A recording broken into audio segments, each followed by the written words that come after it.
Bienvenue sur Wikidata, la chaîne des données et du code. Aujourd'hui, nous allons parler de Quarto 1.4.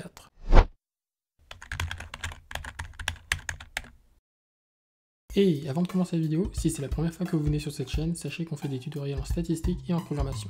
Si vous aimez ce qu'on fait, n'hésitez pas à liker la vidéo et vous abonner. Ça aide la chaîne à grandir et ça nous encourage beaucoup. On reprend la vidéo. Alors vous le savez peut-être pas, mais nous avons déjà parlé de Quarto sur notre chaîne, donc vous pouvez aller voir la vidéo sur R Markdown en bref, et à l'intérieur en fait on parle aussi de Quarto, on parle des deux langages en parallèle. Mais j'ai promis à un bon nombre d'entre vous que nous allions faire une vidéo de Quarto en bref à proprement parler, comme ça vous allez découvrir ce que c'est. Mais en attendant, j'aimerais parler de Quarto 1.4. Si vous ne savez pas ce que c'est Quarto, allez regarder la vidéo, mais je peux vous faire une description très brève. Donc Quarto, c'est une espèce de notebook, ça va vous permettre de pouvoir utiliser du code R à l'intérieur de documents. Et l'avantage de pouvoir utiliser des éléments interactifs à l'intérieur du document, c'est qu'on va pouvoir coder et en même temps avoir le texte qui va être utilisé pour une publication ou pour une présentation ou pour la réalisation d'un site web. Et Quarto va nous permettre de pouvoir démocratiser tout ça et de pouvoir sortir ça très facilement sans avoir forcément des compétences dans la gestion de texte ou dans la gestion de site internet.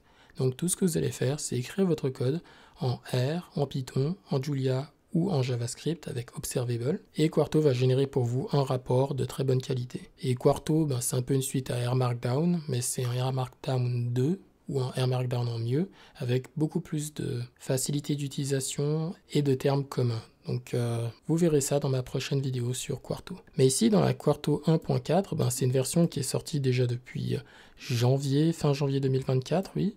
Donc au moment où je vous présente ça, c'est déjà passé depuis un moment, mais je me suis dit que depuis un moment, j'aurais dû sortir cette vidéo, et je ne sais pas pourquoi je l'ai pas fait avant, mais maintenant, me voici. Donc dans la version 1.4, il y a des nouveautés qui sont vraiment super, que j'ai beaucoup appréciées et qui en fait m'encouragent beaucoup plus à rester dans Quarto. L'une des choses que j'avais regretté en quittant R Markdown pour aller dans Quarto, c'est que je n'avais plus accès à Flex Dashboard, qui était un super moyen de pouvoir faire des dashboards, donc des tableaux de bord. Et franchement, pouvoir faire des tableaux de bord sans avoir besoin de passer par Shiny, c'est quelque chose de super parce que ça permet d'aller beaucoup plus vite, surtout si c'est fait depuis un notebook. Et surtout, si vous voulez ajouter de l'interactivité, c'est pas très compliqué. Il vous suffit juste de prendre une librairie qui fait déjà des graphiques interactifs et utiliser quelque chose comme Crosstalk pour avoir quelque chose de dynamique. Je peux vous montrer ce que c'est Crosstalk rapidement. Donc Crosstalk, c'est un package dans R qui va vous permettre de pouvoir avoir un graphique et aussi des tableaux, et tout en fait va être lié et interactif. Et comme vous pouvez le voir, c'est vraiment rapide et ça marche plutôt bien. Donc ça marche avec beaucoup de choses, comme par exemple des graphiques D3. Donc vous pouvez ajouter beaucoup plus d'éléments, de sorte à ce que tout fonctionne. Et vous pouvez simplement prendre des graphiques qui sont vraiment même pas reliés, ou qui n'ont seulement qu'un point en commun, et de pouvoir en fait les lier entre eux, même des tableaux qui viennent de choses complètement différentes, rien qu'avec ce code. Et avec ça, en fait, vous pouvez faire des super dashboards. Et je pense que je vous ferai une vidéo sur ça prochainement. Mais retournons à nos dashboards. Donc ici, on peut faire des dashboards. Et l'avantage avec Quarto, c'est que vous pourriez utiliser en fait beaucoup de choses, comme par exemple R, Python, etc. Et comme vous pouvez le voir ici, il y a des choses qui sont là par défaut. Donc je vous ferai peut-être un test une fois pour montrer à quoi ça ressemble. Mais par exemple, vous voyez que ces choses pour pouvoir agrandir, sont là par défaut. Ça, c'est très facile à faire. Ça ne dépend d'aucun langage pour pouvoir le réaliser. Et ici, vous pouvez avoir des tableaux, vous pouvez ajouter pas mal de choses. Vous pouvez avoir aussi pas mal de pages différentes pour pouvoir faire ça. Vous pouvez essayer le langage qui vous arrange le mieux pour pouvoir faire ça. Par exemple, Python, Julia ou R. Et franchement, je trouve que c'est super bien fait. Et donc, rien qu'avec Quarto Dashboard, vous pouvez commencer à faire des choses super intéressantes sans avoir besoin d'utiliser Shiny. Donc très puissant. C'était vraiment l'outil que j'attendais avec Quarto 1.4. Une autre chose que j'ai découvert avec beaucoup de plaisir, c'est Typest. Typest, j'ignorais son existence avant de découvrir Quarto, mais Typest, en fait, ce que c'est une espèce de LaTeX en plus facile et plus puissant. Je vais vous montrer ce que c'est Typest. Donc ici dans Typest, nous avons cet exemple ici. Donc ça, vous avez le code en Typest et ici vous avez les résultats. Et ce que Typest va faire, c'est qu'il va simplement reprendre ce code qui est juste ici et le mettre en page sous forme de PDF pour l'instant, mais il prévoit de pouvoir faire des documents Word et aussi des pages HTML. Et comme vous pouvez le voir, ça donne quelque chose de pas mal avec pas beaucoup de lignes de code. Et ici, ça ressemble pas mal aussi à du Markdown. Mais l'avantage, c'est que ici, vous avez des éléments de code qui vont vous permettre de pouvoir coder et créer vos propres extensions pour travailler avec votre document. Donc, vous pouvez littéralement coder votre document de manière plus programmatique que LaTeX, ce que je trouve pas mal, et en plus avec une syntaxe qui est beaucoup plus lisible. On va pas se mentir parce que LaTeX est vraiment compliqué par moment. Et avec ça, vous allez avoir quelque chose de super.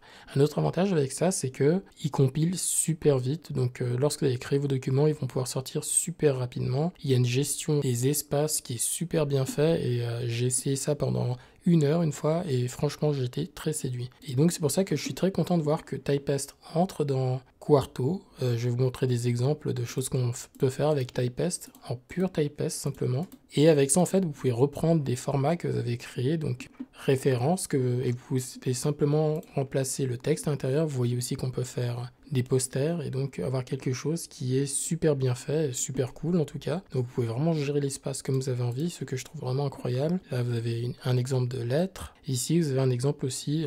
Regardez comment on peut vraiment gérer tout ça, avoir des cadres, avoir des choses. C'est complètement libre et c'est ce que j'aime beaucoup avec. Et l'avantage, c'est que l'intégration se fait de manière très simple. Donc on va regarder les bases. Eh bien, vous pouvez d'abord choisir le format Typest dans les formats et ensuite avoir des options de base qui sont déjà là, qui sont vraiment très bien et très cool, de la même manière que PDF, etc. La seule différence, c'est que si vous mettez PDF ici, il va utiliser LaTeX derrière, mais si vous mettez Typest, il va sortir en PDF, mais il va le sortir en utilisant Typest, et donc ce sera plus rapide et beaucoup plus personnalisable. Donc ici, on peut changer aussi l'apparence, donc de manière assez simple. Ici, on peut changer la taille du papier, les marges. Il y a pas mal de choses vraiment super que vous pouvez faire avec ça. Vous pouvez aussi ajouter des informations qui viennent d'autres documents, donc ça c'est quelque chose qui est super bien aussi dans Quarto. Et donc vous pouvez amener en fait des documents. Typiquement, une chose que j'aime bien, c'est ces informations-là. Donc, comment inclure du code Typest directement? Vous pouvez soit créer des blocs, donc avec ces espèces de codes-là. Et donc, à l'intérieur, c'est un bloc Typest et vous pouvez ajouter les paramètres juste ici. Donc, ce qui est pas mal cool aussi. Donc, ce qui va donner ça dans le document Typest et ça va être traduit par Quarto. Ou vous pouvez littéralement ajouter ça comme un chunk de code Typest. Donc, du coup, et avec ça, vous pouvez littéralement écrire du code Typest comme si c'était du code normal. Et si vous avez déjà des fichiers Typest, depuis Quarto, vous pouvez littéralement les compiler parce que Typest est intégré dans Quarto, ce qui est vraiment merveilleux, magnifique. Donc peut-être qu'on aura une vidéo entière sur ça parce que Typest est vraiment incroyable. Je ne sais pas qui de Fabrice ou moi va le faire en premier, mais peut-être ce sera Fabrice parce que Typest a été écrit en Rust, un langage qu'il apprécie énormément et donc peut-être qu'il va parler dessus. Une autre chose qui a été ajoutée, c'est le code qui peut être mis en plein milieu du texte. Donc comme vous le savez, avant, pour pouvoir mettre du code, il faut pouvoir le mettre dans un chunk de code pour pouvoir l'utiliser. Mais pour pouvoir l'utiliser à l'extérieur, avant, il n'y avait que R qui pouvait le faire. Maintenant, en fait, on peut le faire partout avec R, Python, etc. Mais il faudra bien choisir l'engine, donc c'est-à-dire avec quoi on va créer les documents pour pouvoir utiliser ces options. Ce que je trouve un tout petit peu dommage, mais ce n'est pas grave, je suis sûr que l'interopérabilité va augmenter au fur et à mesure. Parce que si vous n'avez pas compris, ici, c'est-à-dire que lorsque je choisis l'engin initR, c'est-à-dire que je ne peux pas utiliser Python. Et si j'utilise Jupyter, techniquement, je ne peux pas utiliser ce format R. Sauf si j'ai le kernel R ou le kernel Julia. Mais le problème, c'est que avec Jupyter, si vous choisissez le kernel Jupyter, vous ne pouvez pas avoir différents chunks de différents langages. Contrairement à Niter, vous pouvez avoir autant de langages que vous avez envie dedans, dans un même script du coup. Une autre chose aussi, c'est les cross-références qui ont été améliorées. L'avantage maintenant, c'est que vous pouvez par exemple décider qu'une image sera traitée comme une table ici, alors qu'avant, on pouvait toujours référencer les images, les tables, mais ils étaient vraiment référencés en tant qu'image ou table. Et c'est quelque chose qui est déjà très puissant dans Quarto de base, c'est que si vous référencez, il va vous mettre les numéros automatiquement tout seul, et vous n'avez pas besoin d'y penser. Si vous changez l'ordre, si vous ajoutez des choses au milieu, il va s'occuper de mettre les numéros tout seul, ce qui est vraiment très puissant. Et en plus, les références dans Quarto nous permettent aussi de pouvoir utiliser quelque chose comme Zotero de manière hyper facile. Donc vous pouvez juste citer vos éléments dans Zotero, vous avez accès directement à Zotero depuis RStudio. Ou depuis Quarto simplement, Et donc grâce à ça, vous pouvez facilement travailler comme si c'était votre document de base. Et Quarto, sa puissance est sans limite jusqu'à maintenant, je découvre toujours pas mal de choses incroyables. Et maintenant, il y a aussi les manuscrits, donc ça c'est vraiment pour pouvoir faire de la publication scientifique ou académique. Ce que ça va vous permettre de faire, c'est de pouvoir joindre vraiment tous les éléments avec lesquels vous avez travaillé. Ça peut être le résultat d'un document Quarto, donc c'est-à-dire ça peut être un Word, ça peut être un PDF, ça peut être ce que vous voulez, donc comme on peut le voir ici. Donc ici vous voyez que c'est cet élément-là qui a été choisi, mais il va aussi garder les autres formats, donc c'est-à-dire qu'il va les garder dans différents formats pour que tout le monde puisse les utiliser, et il va aussi garder les notebooks, c'est-à-dire ça peut être des choses comme Jupyter, Quarto, Air Markdown, etc. Et donc en fait, ce qui est vraiment bien, c'est que vous allez pouvoir avancer et vous dire ah tiens, là il y a une source. À quoi sert cette source? Expliquer comment ce graphique a été fait, comment on est arrivé au résultat. Et donc avec ça, ça augmente la reproducibilité, ce qui est vraiment génial. Donc le travail qu'ils ont fait pour Quarto, pour pouvoir avoir ces manuscrits disponibles, est vraiment incroyable. Et à chaque fois que je découvre des nouvelles choses sur Quarto, je suis émerveillé. Et je suis loin d'avoir découvert tout. Quand je ferai ma série de vidéos sur Quarto, vous allez voir tout ce qu'on peut faire avec, c'est vraiment super. Et finalement, ici quelques petites informations sur des nouveautés qui sont peut-être de moins grande importance, mais je pense que vous allez peut-être trouver des choses super cool dedans. Il y a déjà Shiny pour Python. Avant, Shiny pour R pouvait marcher dans Quarto. Donc, si vous ne saviez pas, vous pouvez très bien mettre votre application Shiny dans un document Quarto et Quarto va juste vous générer une page. Et cette page, en fait, va être complètement indépendante. Vous n'avez même pas besoin d'avoir un serveur pour que votre application Shiny fonctionne. Si vous ne comprenez pas ce que c'est, que vous n'avez aucune base en Shiny, dites-vous juste que vous pouvez créer des applications qui marchent toutes seules sans avoir l'aide, sans avoir besoin d'avoir R ou Python installé. Ce qui est vraiment cool. Vous pouvez même la mettre en ligne et n'importe qui peut l'utiliser. Donc quelque chose de vraiment génial. Et avant, dans Quarto, il n'y avait que R qui pouvait faire ça. Maintenant, Python peut le faire aussi. J'espère que bientôt un jour, ils le feront pour Julia, mon nouveau langage de programmation favori. Il y a aussi le script rendering. Peut-être que ça ne va pas trop vous intéresser, parce que dans R, c'était déjà de base, on pouvait déjà faire des rapports, mais en fait, ça va vous permettre de pouvoir générer des scripts normaux comme des documents Quarto. Donc, par exemple, ici, vous avez un script .py, Python, donc du coup, et vous pouvez ajouter du Markdown en plein milieu de votre script, et après écrire votre code Python comme normal. Et il y a la même chose pour R, Julia, ici vous voyez qu'il y a la même chose. Script R, vous ajoutez le YAML, et ensuite là vous pouvez ajouter les informations. Bref, en gros, c'est essayer de transformer des scripts en documents Quarto. Pourquoi faire? Je ne sais pas non plus.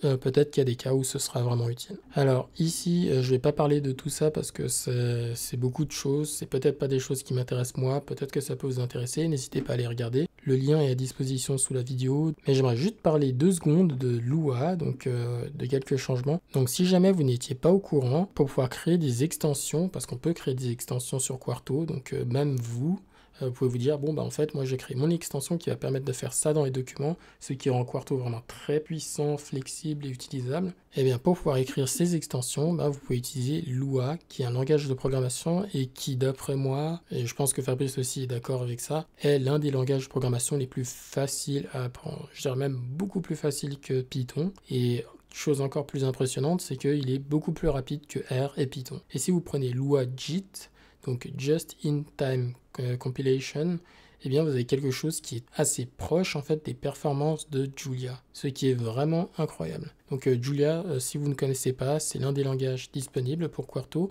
mais qui est son propre langage, qui existait déjà depuis un moment, qui a été fait pour le calcul scientifique, et Julia est extrêmement performant. J'ai fait une vidéo sur l'installation de Julia, si ça vous intéresse, donc allez regarder, mais bref, pour dire qu'un langage qui est ultra facile, peut aller super vite, c'est vraiment incroyable, et de ce que j'ai vu, vous pouvez pratiquement l'apprendre en 1 semaine, ce qui est incroyable. Et en fait, avec Lua, vous allez travailler aussi pas mal avec Panduck pour pouvoir créer vos extensions.